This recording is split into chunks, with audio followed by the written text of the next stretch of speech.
So this podcast is being released a few weeks after Halloween, but I promised I would update last week on the costume party wedding that I went to, where my partner and I dressed up as Bart and Milhouse from The Simpsons. Do you have an apology to the jaundiced I was going to community? ask you, do you genuinely actually think it's any type of racist, the color of yellow that we put on ourselves to look like The Simpsons? Is there anything... I want an honest answer. Is there anything that could be misconstrued as I'm trying to look Asian? Because I don't think so. Whoa! You think Asians look yellow, Zach? Ooh. Oh my God. I get why it is gray area, why someone would be like, that's a step too far. Well, as someone who was born jaundice, I had to stay like an extra day or two in the hospital and be under a little lamp. And the letters you got.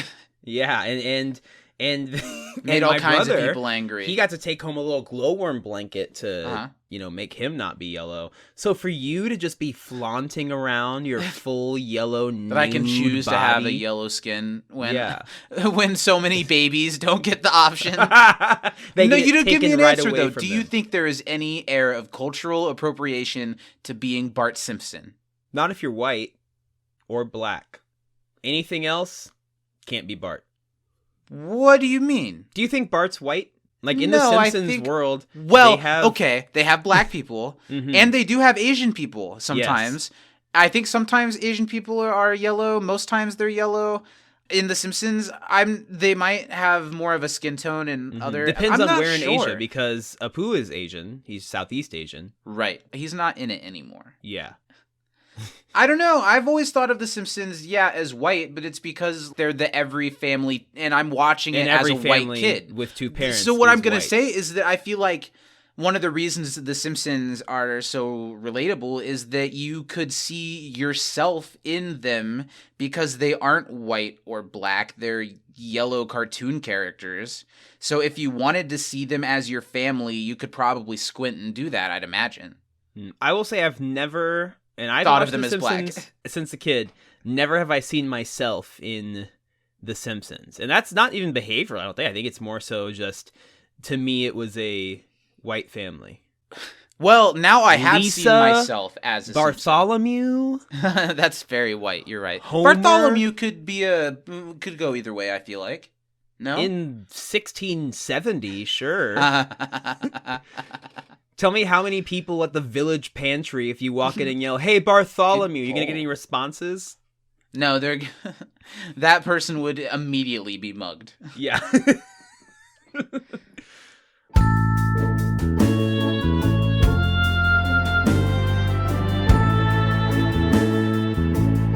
Hi everybody, welcome to Into the Time Knife, a good place rewatch. We're talking about the season 3 roundtable. Now that I have seen myself as a Simpson, I can really see myself in The Simpsons. Yeah. And we were concerned going into the wedding. You know, you get all Simpsoned up. It takes hours. I can only imagine. Because you went, under the clothes. You really spent a lot of time. You're ripping, I mean, under the bodysuit, I was painted yellow, but that was for fun. Yeah, that was for later. So we're on our way to the wedding, and we're starting to have that feeling of dread of, what if we're the only people that are dressed up? And what if all the wedding pictures are crying family members in the crowd and Bart and Milhouse? And I'm proud to report that surely we went the most out of all the costumes. But there were enough costumes and enough variety of costumes. That's good. One of my favorite was a bearded man as Megan. Nice. Which I thought was really great. Okay, so the first people, I told you that at the wedding, because it was Halloween themed, the first kids that walk down the aisle throw trick-or-treat candy out of buckets instead of flowers. It was really cute. The next two people that came down was this older couple. I think they were Ariel's grandparents or great-grandparents. I don't know these people at all. And the old man, who had kind of much love to my friend's family. He seemed more with it than your McConnell types, but he did kind of have a McConnell blankness to him a little bit.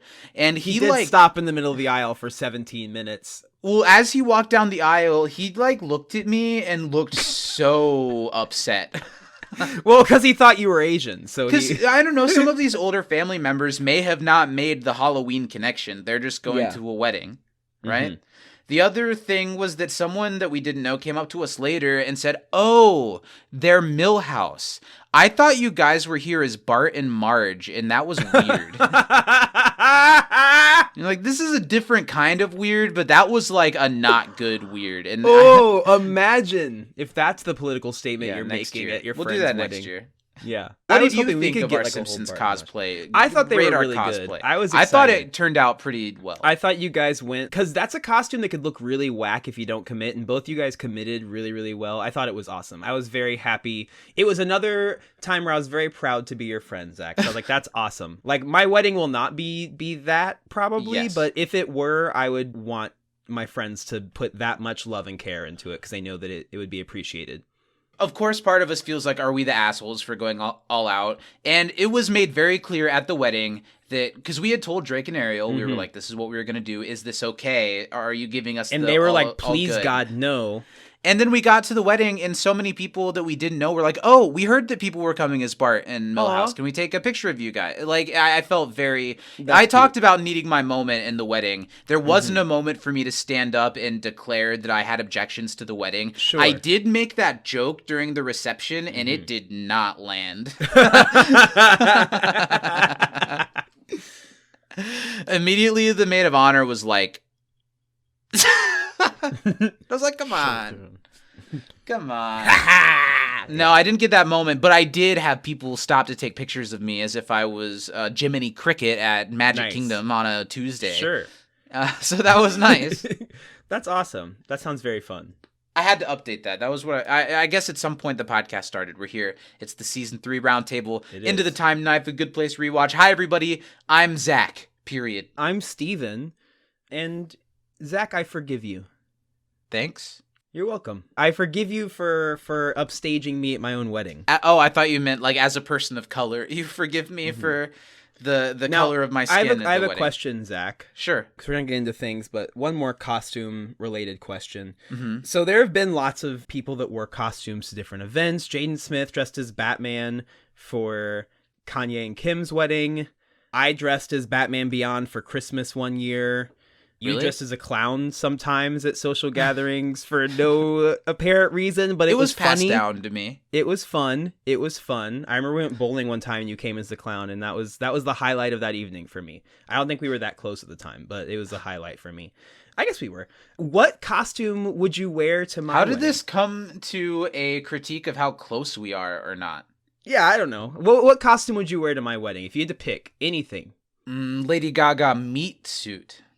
I'd take a bite out of you. I want it to be stinky. Yeah. I want it to be a couple days old because the fitting was last week. And I want there to be a lot of flies and animals scattered because that's of the gonna be meat great. suit. Lady Gaga because you will be a member of my wedding party, so I want as many flies up there as possible. You'll be fine that I just kind of do my own thing, right? The floor's yours, buddy. It's as much your wedding as it is mine.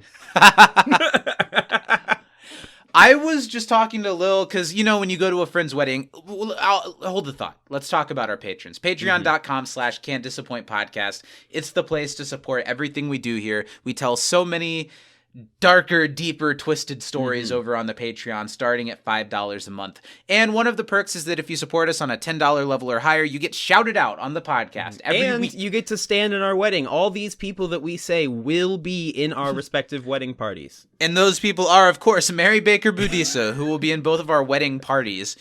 She's going to be your best man, right? And yours. Yeah, yes.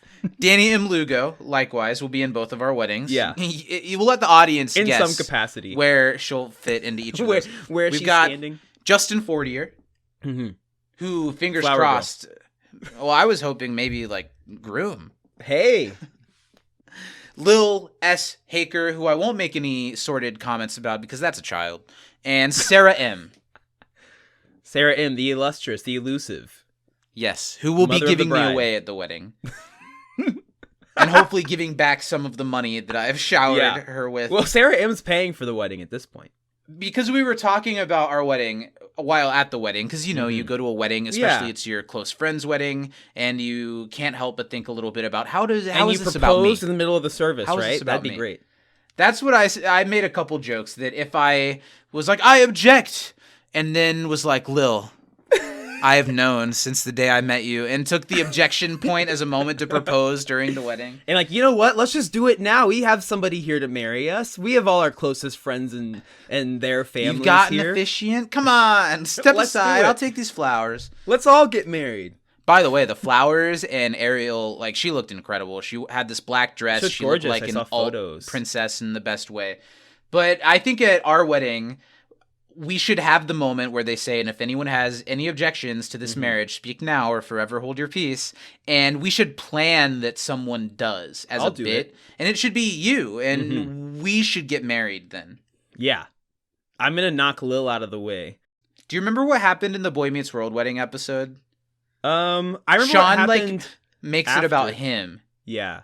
You remember the part where Topanga's naked under the covers. That's all you remember. Yes. Sean makes the wedding gets, about him. Carried away and by in the cops. middle of the wedding, Sean and Corey have like a emotional conversation about like, but what does this mean about us, Corey?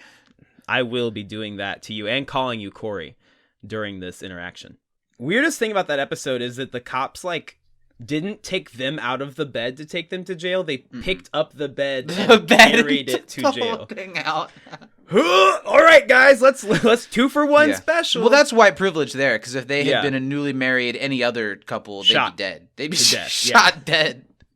Hey, we don't know what they have under those covers. Steven, how have you been this week? Good. Yesterday would have been an event where I had to dance, not like hundreds of times, but do like 9 routines. So that's a hoot and a half. Fun day, I guess. I was in Vegas a couple weeks ago.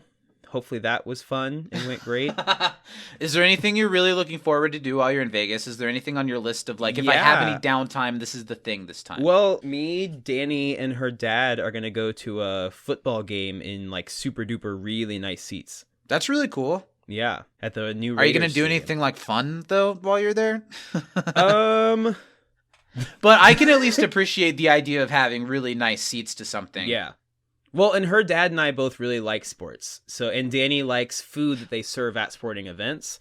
So it'll be great. How much, when you are in a situation like this, how much are you putting on full stops to try to get Danny's dad to really like you? I actually don't, and this is not to sound like I don't care. Like a douchebag, but I don't have to try that hard with him. I think he's pretty chill and very calm demeanored. And I know he likes sports. And so bringing him to sports in really nice club level seats is all the bonus points that I need. Oh, so you took care of the tickets? Well, technically, yes. It doesn't matter. Okay, sure. Yes. For all intents and purposes, yes, I did. That's really concerning. I don't know what that means. I mean, I got us originally had the tickets. How much I had to pay and how much the tickets are worth may be different things, but yeah, I paid thousands. Yeah, millions, and they were originally cheap. But I was like, no, only the best. I'll pay. How more. mortified would you be if Danny's dad was a listener of the program? Would you be? No. I think his English is really good, but not good enough to be mortified pick up the by worst stuff. Yeah. He just give us the benefit of the doubt. doubt. There's no translation for some of the shit that comes out of our mouth, Zach. Well, welcome to the podcast, everyone. We're here to wrap up season 3 of The Good Place. It's been, in a lot of ways, the most fun season for us to go through. Because it's always more fun when we have dissenting opinions. There have been episodes of this season that we've both loved. There have been episodes of this season that we've both been kind of glass half full on. And then there have been episodes where we've been on opposite sides of that spectrum. And I'm really excited to see how that all shakes up today as we wrap up the season before we move on to the final season. How are you feeling about this, Steven? How are you feeling about season 3 as we dive into the roundtable? Season 3 was the season that I remembered the least, but I think it's not that I remembered it the least, it's just that there's so much that happens this season. Yeah. That it kind of runs together with what happens when, but I think that it's a season that accomplished a ton. Story-wise, character development-wise, and in terms of like cementing the past is something that was really important, but also setting the scene for the future. So as a whole, really enjoyed this season. I think it had the most downs, which made for a lot of ups too. But I think it was definitely the least consistent season that we've had so far. But it's because this show is so fucking good. It's like this season is like an 8.5 Mm-hmm. Or at Easily. least an 8, right? Yeah.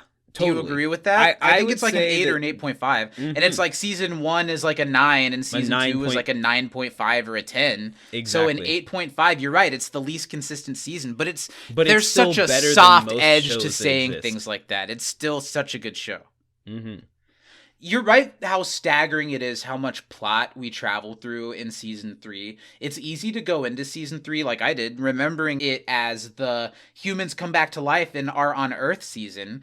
And it is that for a minute, but by the end of the season, I don't know if that's exactly how I would describe this season's like tag plot line, and I don't know what I would. I think really the story of the season is Michael discovering the truth of the point system. Yeah, that's one of the largest events that happens, but even that doesn't happen until the last, going through because we're going to do a top 5, bottom 3, going through the episodes again and just looking at like the plots for them and like reading when things happen. I'm like, oh, holy shit, this happened this long ago, or wow, this just happened this many episodes. Absolutely. Time is a joke in this show. Like it's wild. You can cover like 3 years in one episode. You can cover like 10 minutes in another, and they're both just as chock full of wild stuff. It's really, really impressive.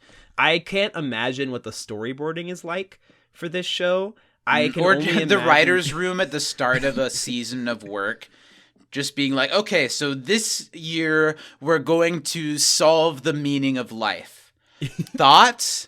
And how can we make it really funny? And this show does. This season has some answers to some of the biggest questions of all humanity, and it's a hilarious sitcom that somehow manages to come up with some interesting ways to, and you can never answer those big questions, but some really interesting ways to look at it and to work towards answering them for yourself.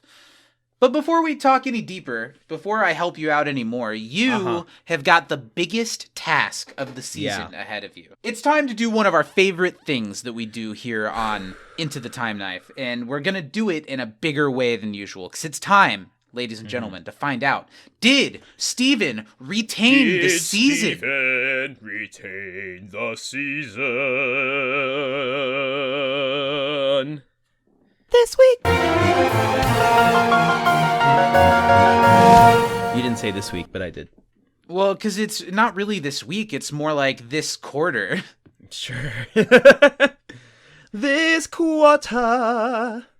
Did Steven retain the season? This Q. I'm not saying that. Yeah, see? That's why I didn't. You should have just left it. Yeah, sorry. Welcome to Did Steven Retain the Season? This is always really tough. And it's kind of just for fun as a thing to do on these roundtables. But I think this is tougher than ever. We go so many places over the course of these 13 episodes. And you have it really set out for you. You're going to have 30 seconds for That's this. it? I thought I was going to get like a minute. Task. No, we've done 30 seconds in the past. Fuck. So take a few seconds, gather yourself, take a breath. And I had put thought into this, and I was like, okay, if I have a minute. I'm going to have 6 minutes. I'm going to do great. Because I was like, okay, let's multiply one episode where I get 20 seconds by 12 or 13. That is not how this is going to work.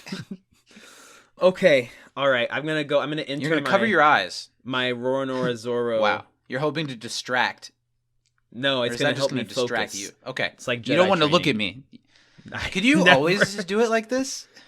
I sometimes close my eyes, but I don't usually cover my eyes. You're reminding me of whoever the Fat Albert character that had the mush mouth. Is that the one that was completely covered by a? Yeah. All right. So you will be getting an automatic A+ if you do this entire season recap as Moosh Mouth, as you said. He talks like the kid from Wild Thornberries. I thought the same thing. Yabba-doo-dibbity. I feel like that's what he says. Yabba-doo-doo. Anyway, 30 seconds on the clock. Tell us every single thing that happened this season of The Good Place. Are you ready? I'm ready. All right. 3, 2, 1, go. The humans restart on Earth, and after being saved, they improve. Eventually, they all have to get together because their lives are getting worse. So Chidi, through the help of Michael, gets them all together. They start the Brainy Bunch. Derek's there. Get them the fuck out of there. Not Derek. Fuck. But then they're getting better, and then they are going to separate because they've grown, and then they find out about the good place, and then Michael helps them discover the ending, and then they go to Janet's Void, and Michael discovers the point system is broken because even Doug Forsett didn't get in, and then they decide they have to start a new way to get the good place to work. Stop. And so they... What? You know, I can't even... Too much happened in that 30 seconds for me to single out the things that I'd really like to talk about. You made some confusing statements in there. Yes. And I think I then at only the made end, one confusing statement. The end no, makes sense. there are more than you think. You said some words that weren't words. Mm-hmm. You did a lot of like, and then Michael did the thing, and you just assumed that covered a lot of ground for you. I don't think you know what I assume. You don't know what it's like in there, man. All your senses are That gone. was pretty you bad. Can't taste. I you think can't that was smell. pretty bad. I think that was a C minus. You want to know what threw me? What? Talking about Adam Scott's character. I called him Derek, Derek. because isn't his name Derek in Step Brothers? Yes. Yeah, and that fucked me up. Yeah. You're not getting any extra points for that. It's a C minus. I'll take it. All right, That was let's hard. move in to the roundtable of it all, starting with a little bit of redemption. Last season, if you remember, for our trivia redemption round, we had a lot of fun. Yeah. And we were really neck and neck, and then I think maybe you cinched it out and won it. I did. First rule of being a good drag queen, always cinch.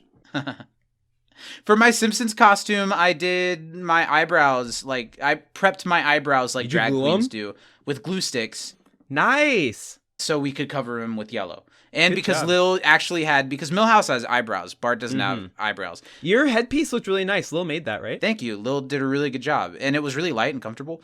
Mm-hmm. Lil made felt blue eyebrows, which I thought were perfect. There's 10 questions really I've good. got. Did you do 10 as well for I might redemption have round? one or two more. Oh my god. Then how are we going to compete? I will ask you my first 10, and I will not ask the last two. As you can ask them if we unless it's a want, but double. not as a score. Okay. It's a double. Okay.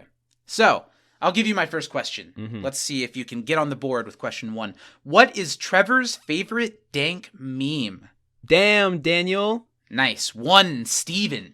All right. What is the name of the stand at which Chidi can't pick a muffin? We Crumb from the Land Down Under?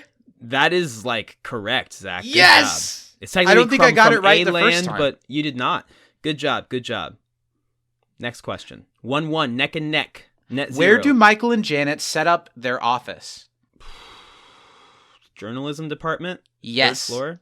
Nice. All I needed was journalism department. How expensive is the Manifest Destiny package?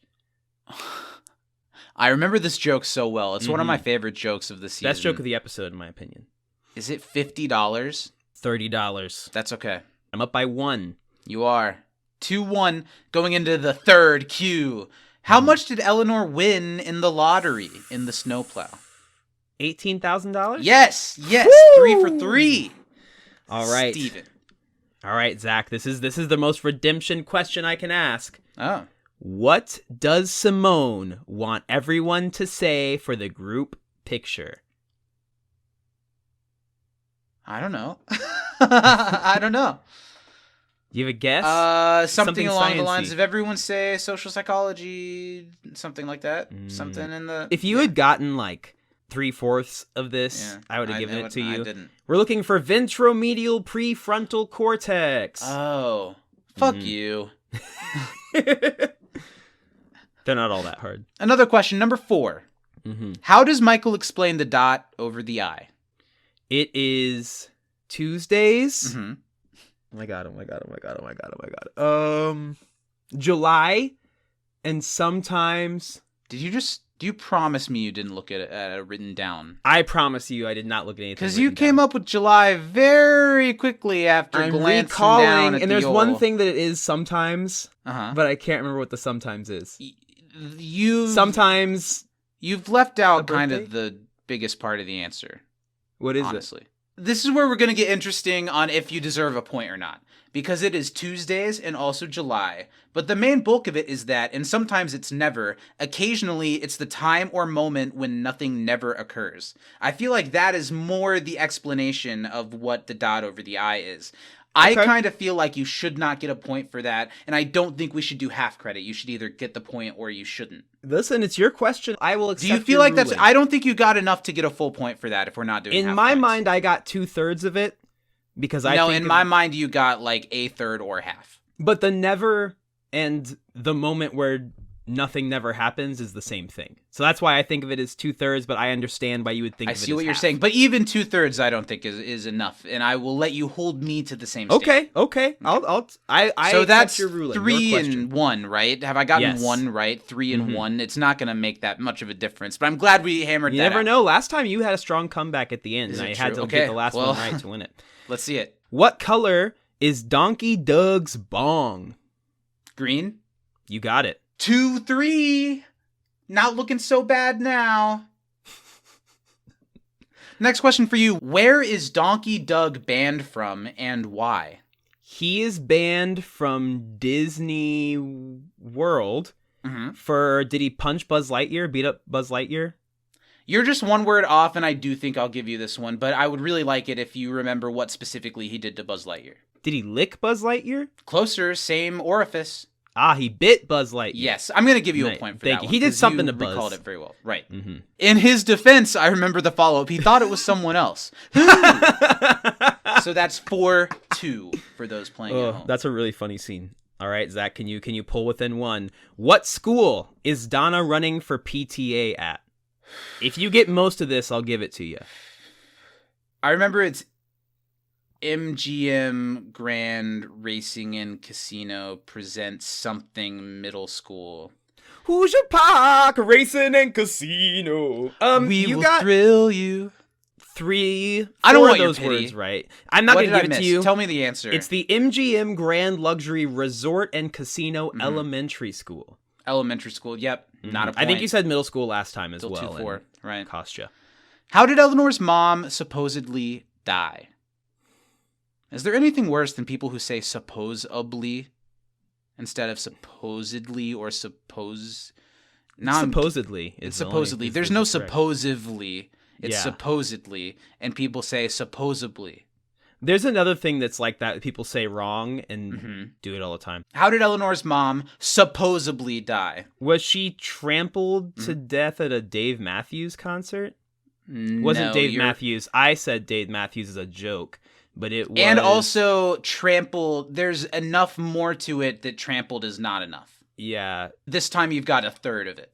Yeah, I'm going to take the L. I don't remember all the details. I mean, keep on trying if you want. Do you want to take another stab at Trampled. the band? At the front row of a... No. She was trampled while bent over adjusting her toe ring at a Rascal Flatts concert. I would say you have half because you got trampled in concert. You did not get the artist or the toe ring. Not a point. Still 2-4 or 3-4? I have gotten 5 now, I believe. Bullshit.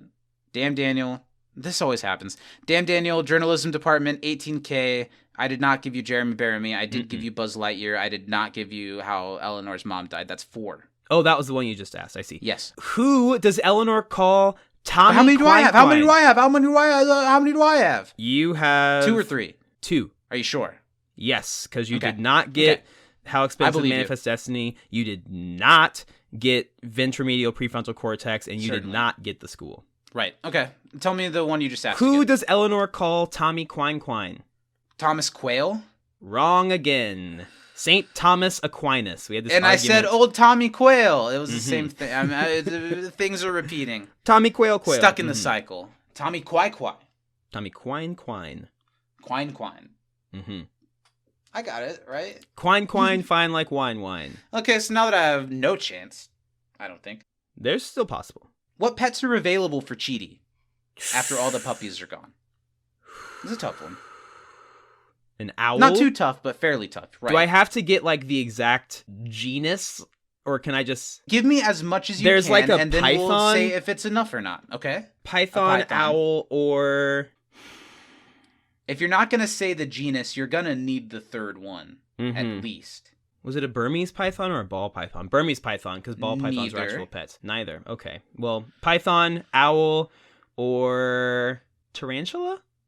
Wasn't a spider, huh? Well, let me tell you what the answer is, because you got a lot, and I still maybe think not enough. Let's see, because it was a 16-foot albino python. You got python, but that you guessed the wrong kind twice, I don't think is great. Well, only because I tried to add. My original guess was python, but continue. Sorry. You said tarantula, but it's tarantula squid. Tarantula squid, I see. So, you know what Close, I mean? but no You're cigar. really Yeah. close. And then an I'll owl. understand not getting this one. I'm But not that's gonna fight you on it. really close. But I think you needed tarantula squid. Yeah. So still 4-2. How many dogs and wolves has Doug adopted? 71. You got it. Nice. That's 4-3. Okay. What is the theme for the destination wedding in Janet's? The crazy thing is, I don't even think I got this. You got it wrong the first time. Yeah. And have I learned anything since then? Doesn't seem like it, does it? Masquerade? No, it's more specific, like property. Eyes Wide Shut? No, it was a Lord of the Rings theme. Lord of the Rings. Damn. I think I said Game of Thrones. You did say which Game is of much Thrones. closer guess before. Then Eyes Wide Shut. Zach's pulled within one. What year did John Locke die? 1807. 1704. Yeah. Mm-mm. Mm-mm. You might know this one. What do Eleanor's tears taste like in The Good Place? The nacho cheese from her favorite movie theater? Exactly. Okay, but you're probably going to know this one. But that's 5-3. How long will it take the Blue Ribbon Committee to investigate themselves? 1,000 years. You got it. Okay. 5-4. Is this coming down to the last I got question? one more question for you. Let's see if we tie it. Mm-hmm. What napkin folds are or are? That's a weird. Folds is or folds are. What napkin folds are Tahani deciding between for the welcome party? The Queen's Tuck Yes. and a butterfly. There's one more word. Yeah. The Queen's Tuck and the. Don't fake it. Get it right or get it wrong. You know what I mean? Don't give up because you want to make it more interesting. Okay. Sorry. Don't recall. Don't look down to recall. Is it the butterfly fold? Duke's You're not butterfly? even trying here. It's the Queen's Tuck or the Yorkshire butterfly. Yorkshire butterfly. Damn. And I think by the same standard we've been taking, that's not enough, right? No, not enough. Okay. So let's All right, tie it Zach. up. Let's see if we can tie it up. Here we go. And then I feel like if I tie it up, I can win if I get both of your extra questions right. I only have one extra question. I thought I had two. I only have one. Okay. If you agree to the terms. I will agree to those terms. I'll give you the chance, but only because I'm confident that you will not get this both one of right. these. Because you got both of these wrong in the canon of our show. Okay. What is the net point total for buying a tomato from a grocery store? Today, or the today of Michael presenting it to someone. 4. Wrong. You said that last time. Negative 12.368. I hear that you're saying was a that. I think negative that's what it says in the graphic, but I think Michael says 4 out loud because I've been listening to all of our podcasts, and in audio, in a clip that I used, Michael says, and today the same guy loses 4 points for doing the same exact action. But even then it would be negative 4. But that's not, you said how many points do you lose? I wouldn't say I said, 4. what is I the would say- net point total for buying a tomato from the grocery store? I'm not saying I had to get it right off of that, but I do think me saying 4 both times is based in something that happened in the show. Well, regardless, Zach, what date did Doug Forsett make his guess? 1973. No. 1977. No. October? No. That's all I got. Say a date. 23rd. October 23rd of... 1977. We're looking for October 14th, 1972. Okay. Well, you win. Good job. You recalled it. Thank you. Good Neither job of us to you did too, perfect, stellar, but you did a Yeah. really good job. You did better. Thank you. You did almost as well. So you know what we're going to get into next is really the most exciting part for me of doing these roundtables. It's our bottom 3 and top 5 episodes from the season. I don't know if we've done this before, but I think I would be able to do this time. Before we give out our lists, let's both say what we think each other's least favorite episode and what we think each other's favorite episode is. Okay. Since I came up with it, I'll give you a second certain. to think. Yeah, I think your least favorite episode is going to be The Brainy Bunch, and I think your favorite episode is going to be A Fractured Inheritance. I think your least favorite episode is going to be The Ballad of Donkey Doug, and I think your favorite episode is going to be Jeremy Bear Me. Okay. I'm trying not to give it away. You certainly didn't give it away. Now let's get into our list and see where we land. Starting with the bottom 3 episodes, why don't you kick it off with your third worst episode of the season? So I will say there's really only 2 episodes this season that I would consider I don't care for, but don't hate any of the episodes this season. The worst of this season is still better than a lot of TV shows. I think I've said that many times. So I did struggle a bit to find my number 3. Number 3. But I landed on one that I think is... I don't want to say it's inconsequential, but it's very much what I would call kind of a transitional piece. I think there's really highlights to this episode, but it's just not my favorite. And so I went with The Snowplow is my number 3. I think it's one that has good bits to it, but nothing... When I was going through the episodes, I was thinking, what are my favorite moments, least favorite moments from each of these episodes? And this one had the least that I was like, wow, I really love a lot about this episode. I like it. I would watch it again. It's not like I would skip it by any means. But not my favorite of the season. So The Snowplow ends with my number 3 spot for the bottom. I think that's a fair placement. I mean, it didn't make it into my top 5, but my top 5 started as a list of like 7 episodes, and The Snowplow was one of them. I think it was the first to go of those 7, but I like that episode maybe more than you do. My number 3 is going to be what I guessed for your least favorite episode of the season, The Brainy Bunch. And in a similar way, it was hard...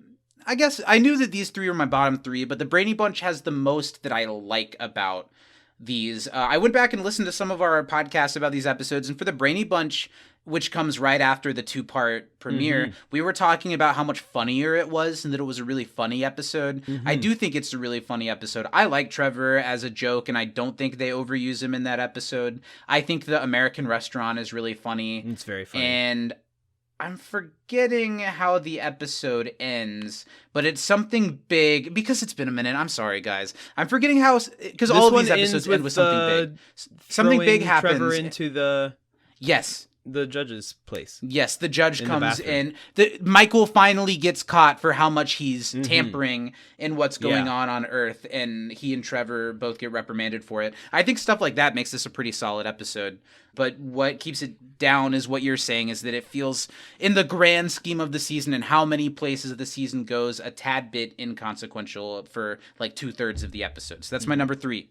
My number 2 was my guess for your number 1, The Ballad of Donkey Doug. I don't hate this episode. I definitely think I liked it a little bit more than you did. But you've kind of agreed with me on it the whole time. I think that it's of the season one of the weakest ones, but I really like Pillboy's character, and I like Jason, and so getting to have more Jason's great. I think that the actor that does Donkey Doug does a great job with him. I just think that the writing in this episode isn't super duper strong, but I do enjoy it. I think it's a funny one. It's a very kind of, if you're really high when you watch it, I think it makes it a little bit more fun. So maybe if I were like not that when I saw it, I wouldn't like it at all, but I'm You'd like, never haha, know. Florida. Yeah. Yes, I will talk about that episode in a little bit. My number 2, because I look at the episodes differently than you do. My number 2 is Everything is Bonzer Part 2. Wow. And here's why. I think Part 1 is very much in line of the first half of the season 2 premiere, where there's so much opportunity, so many new possibilities as we meet all of our characters for the first time again. Yeah. So I think Part 1 works really well. Then in Part 2, when everything comes to a head, it's just that we're starting a study group, and it's just that now Trevor is here and we're nervous about it. I think whereas other seasons begin with confusion and then end the premiere with a hard land of this is where we're going, this one is like a soft land and that remind really me, catapults how far me do they into... get in Part 1? What do you mean? They all get to Australia in Part 1? No, Part Just 2 Eleanor? has a lot of Jason in Florida and his new dance crew. There's quite a bit of not everyone in Australia. It's just the end of Part 2 where everyone's together. I see. That's why part 2, because I think part 2, it only has the Jason story, and then it kind of ends with a soft land when previous season premieres have ended with a bang. So that's my number fair. 2. Not a bad episode, but it is my number 2 least favorite. What Wow. about you? Your number 1? My number 1 least favorite is the Brainy Bunch. You were right. Like Adam Scott. I don't. You were right. We're both right.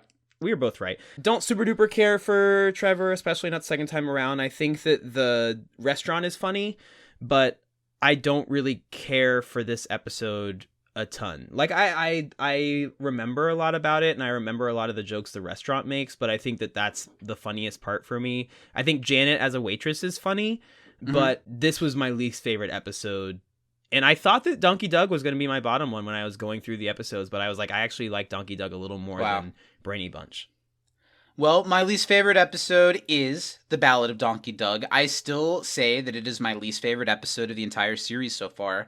And looking back on this episode as a low point, now that I'm looking at the season as a whole, one of my complaints that I haven't voiced yet is we don't get enough Jason anymore. And we don't get enough, like, every character gets a really strong emotional through line, and Jason, kind of because of the character that he is just there to be silly. Which makes this episode feel even more like a missed opportunity, that they don't do so much more, that they don't get, like, all the Florida jokes are ones we've heard before. All of the Jason doing crimes are things we've heard before. I think it's a missed opportunity that it's the Jason episode, and it's not the funniest episode ever. This episode is the most... If The Good Place was a 22-episode sitcom, this would be one of the burner episodes, both in the main plot with Donkey Doug and Jason and the side plot with Chidi practicing breaking up with Simone. I just think it's the most mid episode. It's my least favorite of the season. See, I think the Chidi breaking up with Simone is almost what saves the episode for me. It's the better half of the episode for sure, but I think even it's kind of whatever. Sure. I'll take it. Well, but hey, both guessed right. Harping on the negative, it was actually hard for me to decide my top 5 because it started with the list of 7. It was hard to get rid of those extra 2, and it was even tougher to place where things were going to go. I think I'm going to have a few placements that might surprise you. I don't know if you will as well. I think I might. You kicked off the bottom, I'll kick off the top with my number 5 episode, which is Janet's. Wow. Nice, good episode. Great episode. I think if we're talking about most surprising episodes of the series, it would maybe be number 1. I think it's my number 5 of the season because the other episodes have every character. I think that's what I said at the end of Janet's. And I feel like you were a bit underwhelmed with the ending of the episode when we talked about it before. It seemed like you felt a little bit like it was less climactic than you remembered. If I remember what you said correctly, I might be remembering. You're probably right. What I'm thinking more about it right now is that Darcy Carden as everyone is so good. And the choices that they make, well, I'm not going to talk shit. It's my number 5 favorite episode of the season. What keeps it from the top couple is that the B story isn't as dynamic as the A story, and that the other 4 episodes on my list feature this insane ensemble cast that we love so much. Sure. That's why it's my number 5 of the season, but one of the best episodes of the show, and one of the most memorable episodes of the entire show. Janet's at number 5.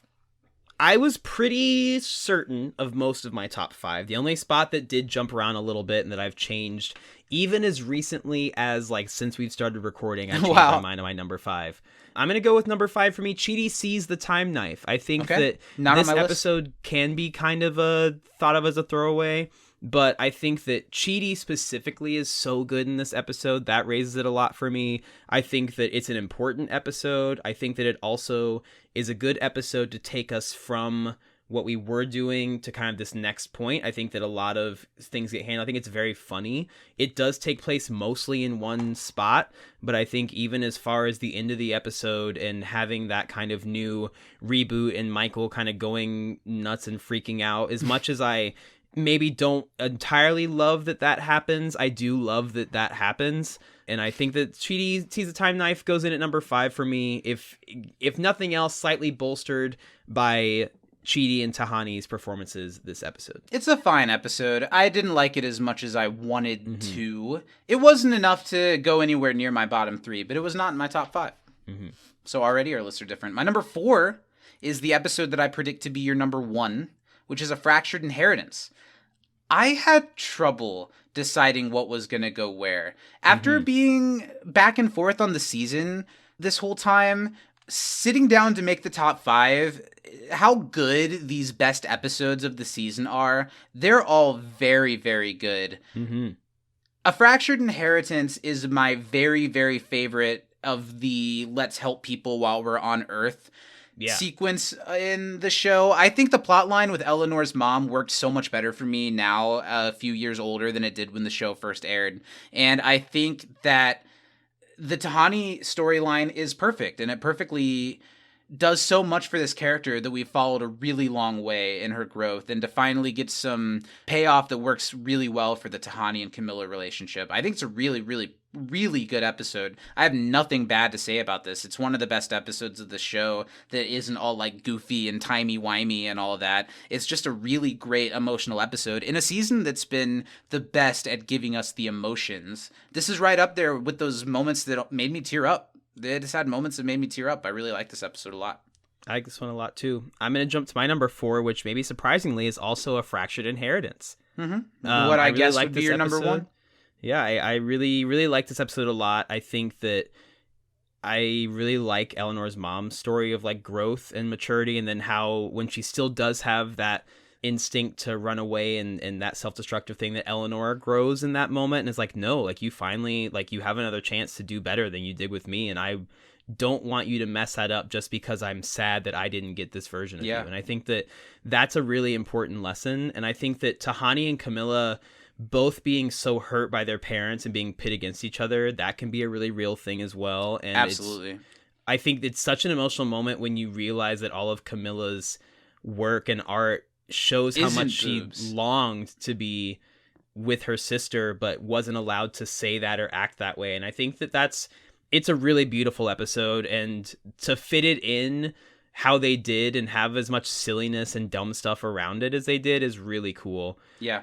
I like this episode a lot. It maybe, like, in my heart might be my favorite of the season, but I really like A Fractured Inheritance. It was a good guess to be my number 1 because this episode holds very high esteem for me. It's a really good one. It's really funny. It's really emotional. It's such a good episode. I really like that one. But to go for my favorite episode that's not a super timey-wimey episode, my number 3 is Jeremy Bearimy. Wow, so we are both wrong. Yes, I think it's a great episode. I think we misremember this episode of having a lot more Jeremy Bearimy and a lot less let's do good things on Earth. Mm-hmm. That doesn't take it down a ton. That's like, it's my number 3 favorite episode of the season. I think it's great. And that footage of Jason and Tahani giving away money and doing the right thing also makes me tear up. It's one of the emotional moments. Most of these episodes in the top 5 are ones that have emotional moments, and I think Jeremy Bearimy does. I just think maybe the entire episode isn't as iconic as the concept and moment around Jeremy Bearimy is. Mm-hmm. There are 2 episodes that I think are a little better. I am going to talk about my number 3 that I remembered liking but forgot kind of how much I enjoyed the episode, and I remembered it hitting me hard, but I don't think I remembered how hard it hit me. Number 3 is Pandemonium for me. I think that it's an awesome, and you didn't love when we were talking about it at first that they kind of start an idea and don't finish it, kind of like how they finished season 2. But this works way better for me than the season 2 finale does. I think that it starts it in a way that eases us into what's about to happen. I think that there's a nice surprise of Simone being there. Yeah. I think that it shows major growth from all the characters. We don't get a ton of Jason, but shows a lot of growth from everybody, and it lets us see Michael vulnerable. Janet shines. I think it's a great episode. I weep when I watch the end of this one by myself. It's very emotional. Watching it before we recorded, I really got emotional watching it, and it's just such a. I've talked before about creative ways to have characters or memories die in a show, and I think this is about as close as you can get to nailing that idea without actually killing off a character. Is killing the memories of a relationship is such a powerful thought. Really, really good. There have been times when I've described my relationship with The Good Place as being, I really love when they treat the 4 humans as these chess pieces in the afterlife bureaucracy instead of caring so much about their emotional relationships. But my number 2 episode, Pandemonium, I think blends the two in the most perfect way possible. They've been real people on Earth. They haven't been used as chess pieces for a while. Well, they can just as easily. Boom, you're a different person. Your memories are gone. Bye. And on the other half of that, we become so deeply invested in Chidi and Eleanor, and how through all of these things they keep finding each other, and they're finally comfortable, and now that's gone as soon as you have it. And mixed with so much that there's like season 1 throwbacks with the new neighborhood, and we're setting up the plot line of the last season. Everything negative I said about this episode, I was kind of grasping at straws. I think this is a very good season finale. I think it's the best season finale of the show. I said it. Wow. And here's why. Michael's gambit. Remove that big thing at the end. Sure. And then it's just a normal episode of the show. Yep. That's exactly why. I'll buy and that. maybe when I see whenever you're ready, part 2, I'll say that that's the best season finale. But even that feels different because it's a series finale. I think Pandemonium earns its title, and the way that they work the title into the episodes is very satisfying. I think it's the best season finale of the show. Not afraid to say it. Praise. Number 2, Pandemonium. My number 2 is Jeremy Bearimy. I think that, sure, it's not as timey-wimey wild as it could be, but I think what it is... All the Doctor Who fans have been quaking every time we say timey-wimey. I think it poses a really good thing that if you found out, like, definitively what happens after you die, how much would that just fuck up your brain? Yeah, you're so right. Like, I truly believe that I would... As much as I want to say, yeah, I'd go the Tahani or Jason route, I don't have the means to do that. So I would probably go the Chidi route and be like, I can't tell anyone because I'm going to hurt them. I can't tell myself. Is there any point to anything? Like, I think I would lose it. And so seeing Chidi making chili in his class while talking about existentialism is great. And I think that that's one of the first times in this timeline that Eleanor was as great a friend as she is to Chidi, because she saved him from that. I mean, she's the one who came in and was like, listen, bud, we're in this together. Take my hand. We're going to be okay. And I think that to me just is such a jumping off point for everything else that happens this season, that it's too important and too meaningful in my heart to not place it. I think Jeremy Bearimy gets my number 2 spot, and it's one that I remember really fondly, and that I think is really important for the show and important to our podcast. So I'll take number 2 for Jeremy Bearimy for me. Do we have the same number 1? No, you said my number 1 already. Oh, I have no idea what your number 1 is. Oh, yours is sorry to bury the lead. Yours is about to be Janet's. I thought we had the same one. This isn't on your list at all, and it's my number 1 episode. I have no idea what you're about to say. Wow, the worst possible use of free will. Wow, is my favorite episode of the season. Because we get I just love all the flashbacks and Eleanor getting her memories back and how important that becomes to the back part of the season, and the way that they make it fun in kind of a dance resolution clip show way. And then I don't think the show likes to put a bunch of people in a room and just make them talk at each other. I don't think any of it has been as effective as you put Ted Danson, Kristen Bell against each other, talking about the meaning of life, both on opposite sides. I think the first half of this episode is so wacky and zany and all over the place because Eleanor's like getting her hair fried off and she's throwing up teeth and she's getting all these memories. And then the second episode is so thought-provoking, and I just think it's a perfect mashing of two. Like, we talk about episodes that feel like 2 episodes. I think this episode feels like 2 episodes in the best way. I think this is my favorite episode of the season by far. Wow. Not by far, but it is pretty easily my favorite episode of the season. Yeah, I like that one a lot. It almost was. It's one of the ones that at one point was in my number 5 slot. I don't really have anything negative to say about the episode. It doesn't rise above the others for me, but I do like this episode a lot, and I think that it is a thoughtful episode, and I like, kind of for the same reasons I love Jeremy Bearimy, this is Eleanor after that being like, oh, that's like, I'm gonna love him no matter what, and I think that I do now too. And I like this episode a lot. I think it's nice. If there's any negative to say about it, I think that, it's hard, kind of like you said about one of the episodes you were talking about. Oh, Janet's. Your issue with Janet's that, not everybody is in it in a super strong way. I kind of feel that way about... go back and watch those recap, her getting the memories back. We get the whole pet day thing. That whole plot line is in that episode, which shows us... Yeah, but we get... Tahani with Tahania. 5 minutes of Tahani and Tahania. Chidi... And like... Chidi, like, cowering from the owl in the room.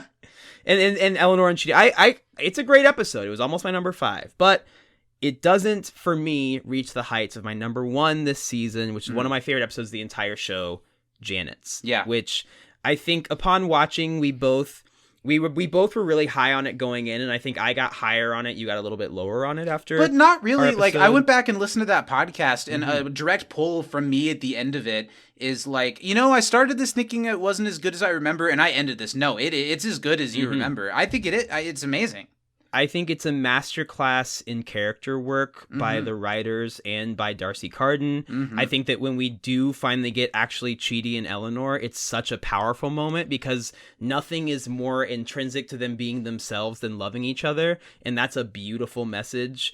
And I really like the accountant part of it. I think that's really funny. When I think back on this season, I think way more time was spent in the accounting department than actually is, because I think that I forget the actor's name, but the one who plays Stephen the head Merchant. accountant. Yeah, he's hilarious and perfect. I think the whole bit about the guy that gets stuck doing the weird sex things is so funny because did there you get is my no worse request job. for immediate suicide? Denied. Denied. That's such a funny guy. And I think that the zaniness of taking a bank deposit shoot up to get to the mailroom in The Good Place is really funny. And I think that's a great segue. Neither of us said that episode, which is kind of interesting.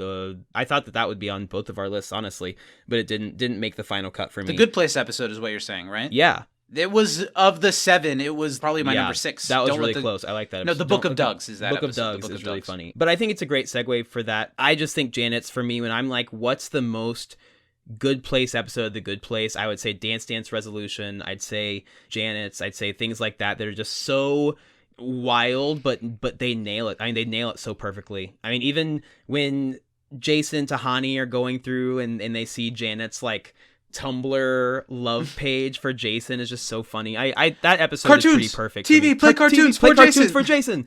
That episode's pretty perfect for me. Yeah. I love Darcy Carden. I'll say it. I'll scream it from the rooftops. Janet Not is afraid. top 2 characters in this show for me, and a lot of days she's not number 2. And it's just it's perfect. It's I what agree, I love about and I this think show. our other person is different. Maybe. Definitely. Yeah, because yours is probably Michael and mine's probably Yeah, it's Chidi. absolutely Michael, and Yeah. yours is Chidi. Amazing. Yeah. But I mean, this season's so good. It reminds me of when we talked about season 3 of Community, although this is much more consistent than season 3 of Community, Yes, where it much more has such consistent. crazy high highs, and the lows aren't that bad in this season. They're just not. They're just so far from what when this show everything can else do. is so good. You know, if Yeah. you have a 5-course meal and 4 of the courses are like Michelin star and the other one is really good, you're like, wow, that kind of sucked by comparison. But by itself, it's great. I mean, I would happily watch any of my bottom 3 episodes at any given moment and have a fun time. I agree. I mean, we've talked a lot about this season. I've talked a lot about being glass half full a lot of times this season. But I think my list of top 5 episodes are as good as any other season's top 5. I mean, season 2 probably not, but it like holds a candle to it. But for it's sure. closer than we thought coming into this season, at least for me. And a season where, again, my number 1 isn't on your top 5, and our top 5s have 4 of the same episodes. Yeah. That's a good season of We only TV. had one that was in the same place, and it was Fractured Inheritance. And that episode, like, been depending your on the favorite of day, the that season. could be my number 1. Yeah. You know, Jeremy Bearimy could be my favorite. Pandemonium could be my favorite. Your number 1 could be, like, in my top 3. That's just how good this show is. Like, you'd watch this season again and move the list around. We all Absolutely. would, I think. But that's where I'm at right now. Worst possible use of free will. Big ups to that episode. We've got a couple more things to take care of now that we've done our bottom 3 and top 5, which is always a lot of fun. And we're going to look at the good place, bad place points that we've been handing out all season. Now, before we jump, let's come to an agreement because we've done different things, or we've had different discussions. Does a positive score get you into the good place? I don't think so. Wow. I think anything 0 or below, you go to the bad place, obviously. Yeah. I think when it's like 100 points, you go to the bad place. But it's so hard to be positive points, period. No, it isn't. Okay, We've all got right. some Zach in the 300s, accounting some department. 400s, and a 600. Oof. So I think the hundreds don't make it. I think it's the top of the top. I We think learned we this should have a season that debate, nobody goes to and the we good can place. rock They should paper all go to the bad scissors like we place. did last time for That's any fine by disputed. me. That's fine by me. Love a good rock paper scissors. So let's start with who's going to the bad place. At 0 points. Because Is that the you lowest gave- score? No. Oh. I'm starting I top see. lowest score going down. At 0 points, because you took away some points and I gave some points. Doug Forsett. Yeah. It makes a lot of sense that he's so close, but so far still from getting into the good place. I'll quickly list off. These are all of the characters that were given minus 100 points at one point in the season. They all go to the bad place, but they weren't repeat offenders. Yeah. Tihania, the centaur, going to the bad place. Raymond, the little fuck kid that tortured Doug Forsett, going to the bad place. The entire Good Place Review Committee. Ooh, I gave them that one, yeah. And also a special call out to Kellen from the Good Place Review Committee, going to the bad place. The Need Noggle, going to the bad place. And I think the only person who has gone to the bad place all 3 seasons now is Mindy St. Clair. Also, she's going bad. to the bad place. She's not good. The bigger point getters, we've got a couple that are going with negative 200 points, going to John from the last episode. Pandemonium alone was enough to get John negative 200 points in the bad place. Camilla, she does a lot of work, but we both gave her the bad place that episode. Wow. So at negative 200 points, Camilla does go to the bad place. At negative 200 points, we're also going to be sending Pillboy to the bad place. Yeah, that's because fair. I gave it to him twice, and you argued against it both times. Yeah, Pillboy is for the people. I wouldn't expect a narc like you to...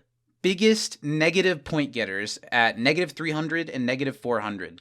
One thing I'll say about this season, people either got negative points or positive points. There weren't very many cases of positive points being added. Do you have any thoughts on who might be the top Probably 2 Trevor negative and getters? Sean? Trevor's in 1 episode. Yeah. He's in 2, technically. Negative 300 points going to the bad place this season. Eleanor. Oh, wow. A lot of this has to do with her kind of throwing emotional tantrums and closing off and stuff. And then at negative 400 points, going back to the bad place, is Michael. Yeah. Because if you remember, the first half of the season Michael was so much Michael just doing too much. Mm-hmm. So that's the bad place. I think those all make sense. Those are fair, yeah. Well, we're going to talk about the good place. We'll start with the people who only got 100 points and whether or not we believe that they should go to the good place based off of this. What about Eleanor's mom, Donna? 100 points. No. Eleanor's mom has grown and shown growth. She's grown, but as hard as it is to get into the good place, I think she has too many detractors. If Camilla has to go, yeah, so she kind does of Donna. fucked up her first kid. So, yeah, send Donna to the bad place. And also no at rock, 100 paper, scissors points, necessary. And I like this character, but I don't think he should go to the good place either, is Dave. He got 100 points. I don't think he does anything wrong. I also don't think he does anything that deserves to send him up with the best of the best. No, Dave stays. The last person that got 100 points, this is going to be an argument. Because this person started the season with like negative 3, negative 400 points. And then towards the end of the season, started receiving some points. So at 100 points is Chidi. I think Chidi goes to the good place, and I don't think it's close. And I have many arguments why, but if you want to rock, paper, scissors and leave it at that, we can.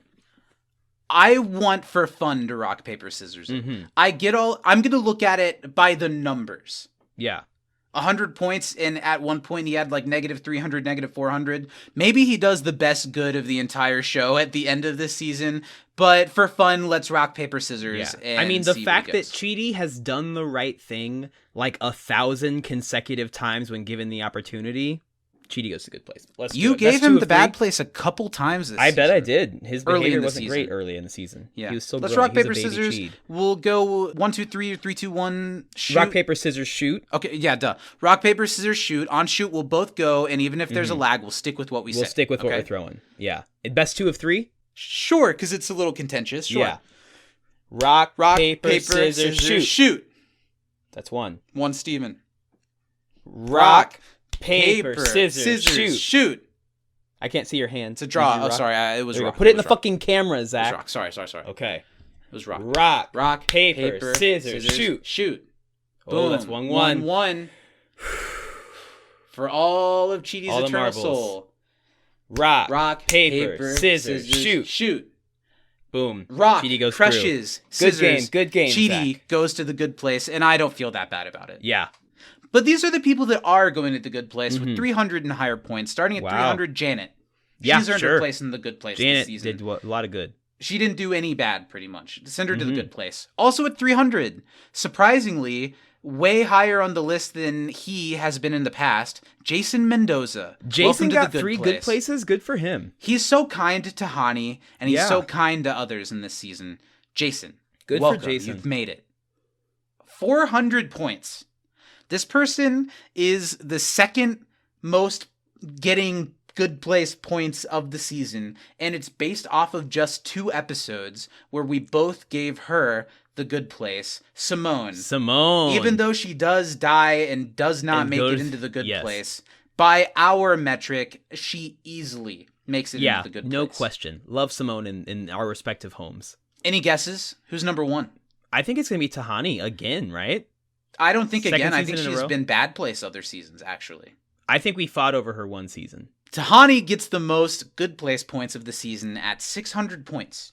Tahani she has a great showing season. This season. Yeah. She squashes beefs, she does good for others, and she is still herself, showing that good was always in her, even when she has to name drop and stuff. That's not what makes her a bad person. Tahani has a charitable heart, and most of her selfishness came from trying to outdo her sister, not from her own inner wickedness. So love Tahani this season. Well-deserved top point getter. Well-deserved top point getter to Tahani. Just like she always wanted.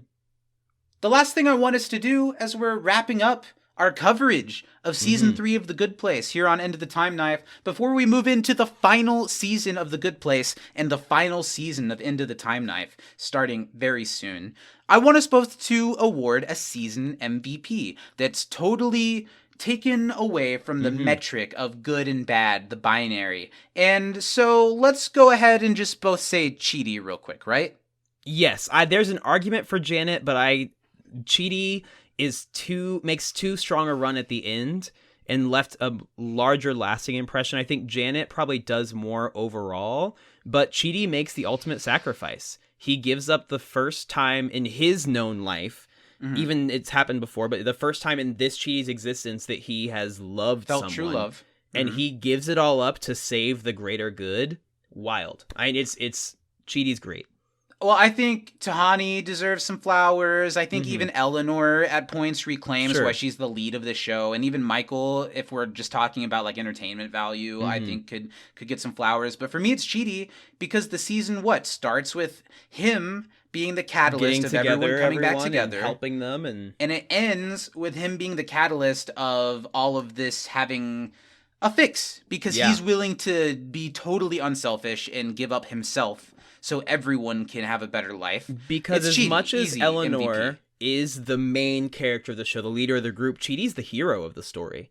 Because he takes the most on, he takes the most punishment and the most suffering, and does it without question most of the time. When his friends are involved, Chidi's the first to say, I'll go, I'll do it, I'll suffer, I'll take this consequence on, even though it's not necessarily my fault. Yeah. And it's really powerful every time. I totally agree. It's a great Chidi season. And as we're closing the book on season 3, Pandemonium, a big part of why it became my number 2, is that it totally reframed what I thought about this season and why do we ever just not give them our full faith? We've seen the show. Why were we ever like, maybe season 3 is mid? It's not. It's really good. It's really good. It might be the 4th best season of The Good Place, but The Good Place might be the most consistent network sitcom of all time. Just based on number of episodes and how many of them are great. I don't think anything else that aired on one of the main networks can come close. Has much of a candle to it. I mean, it's easy to say that when we're so deep in it, but it's just such a consistent, creative, imaginative show. And they managed to do that for a 3rd season in a row, completely take it in directions that we never would have expected. So, season 3 of The Good Place, Steven, what are your final thoughts as we wrap up the roundtable? Pro. It's a buy. It's a buy. It's or a pro buy. Season 3. I agree. It's a buy. And what about season 3 of Into the Time Knife? You know, I think that we went through our ups and downs relationship-wise together. I thought it was great. I think that, we got through some rough patches. Yeah. We handled your infidelity well.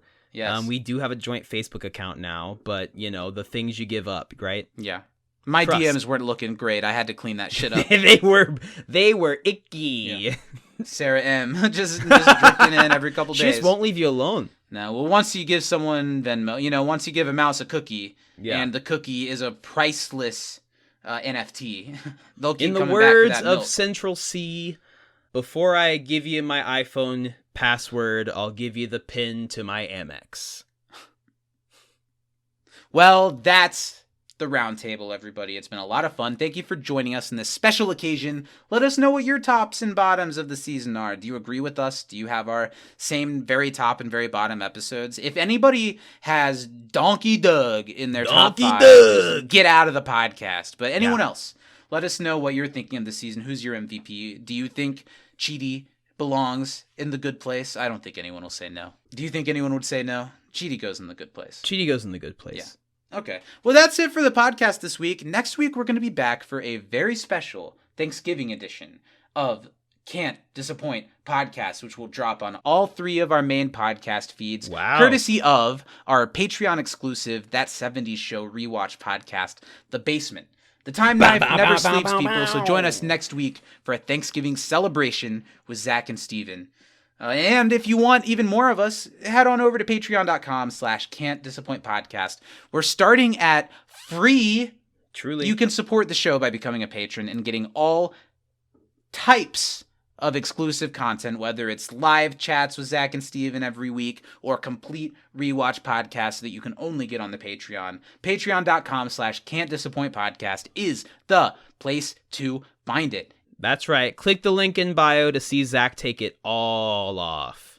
And coming sooner than you might think, we are going to be beginning our search for the next Zach and Steven rewatch podcast. Steven and I have been working hard at 4 options for our next rewatch podcast. The patrons will get the first glimpse at what the first show is going to be before you guys do later this month. What's it going to be?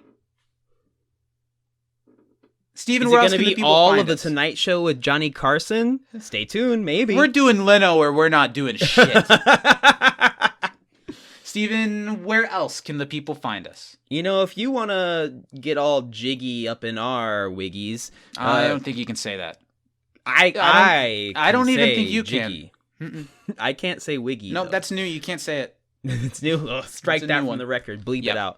Follow us over on Twitter and Instagram over at Time Knife Pod. We're also on YouTube. You can find the video companion of this podcast. See my cute little hat. See Zach's cute little sweater. See Gooby, not mentioned yet today. Hey Goobs, what's up? Yeah, look at that neck. He said glub. Yeah. a big old glove from the Goobster. But check From the out the video. Goobs. You can see all the fun, zany stuff that we got going on. Zach flashed halfway through, so if you're just listening, go check it out and watch I did what? every second. You flashed. Oh, I flashed head. Sure. Yeah, you're Does that hanging count? brain. Just flashing the tip? Does that count? Zach is never not hanging Apparently, brain. I flashed. That's what the people on the New York subway tried to say too. That Zach flashing flashed, tip yeah. counted. Hey, you're flashing. You're flashing. But yeah, check us out there. We'd love to hear from you. Comment, like, subscribe. Just obliterate that like button. Hit the bell to get notified when we drop. You know, all the stuff. You did it. We did it. I'm leaving space for you to say, all right, Steven, say the thing. All right, Steven. Well, it's been another season of The Good Place. Thank you, everyone, for joining us every week as we've gone through this season. And I hope you continue to join us as we wrap this bad boy up, as we close the book of The Good Place next season. But until then, Steven, why don't you get us out of here? From the judge-created imaginary meeting table inside the Time Knife, Black Lives Matter. I'm Bart Simpson. Who the hell are you? Nice. I'm Steven. I don't have a clever thing for that, but I'm we Steven. don't usually do that. I just riffed. No, I And like we love to you keep very it. much. Keep We'll it. see you next week. Oh, now, yeah. Steven, how would you like to eat my shorts? Hey, I've got a call for huge erection here. Ha ha.